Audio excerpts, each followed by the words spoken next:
Pour aller plus loin concernant le prétérite, on peut bien entendu aussi conjuguer les verbes faibles et les verbes forts au prétérite. On les rencontre la plupart du temps dans des textes littéraires ou de presse. Dans le langage courant, on aura donc plutôt tendance à utiliser ces verbes au parfait, c'est-à-dire le passé composé, pour raconter ce qui nous est arrivé ce matin, hier, la semaine dernière, pendant les vacances, etc. Commençons par les verbes faibles.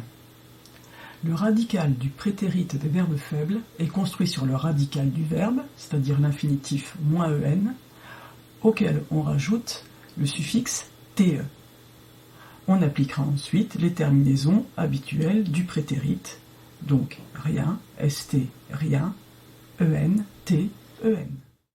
Prenons 3 verbes faibles courants comme exemple. Machen, ich machte, je faisais. Spielen, ich spielte, je jouais. Arbeiten, ich arbeitete, je travaillais. On intercale ici un E pour que l'ensemble soit prononçable.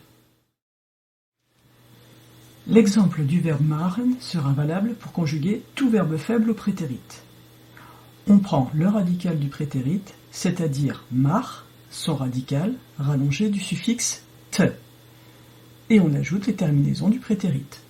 Ich machte, du machtest, er machte, wir machten, ihr machtet, sie machten. Pour les verbes forts, c'est un peu plus compliqué. En effet, le radical du prétérite des verbes forts est son radical uniquement, certes, mais modifié. Et comment connaître la modification ? Eh bien, il faut l'apprendre par cœur, c'est pour ça qu'on doit apprendre des listes de verbes forts pour le prétérite comme pour le parfait. En voici quelques exemples sur l'écran. Au niveau collège en particulier, le prétérite des verbes faibles et des verbes forts ne doit être que reconnu. En effet, on les utilisera davantage au parfait, et je vous renvoie à la vidéo correspondante pour le découvrir. Tchuss!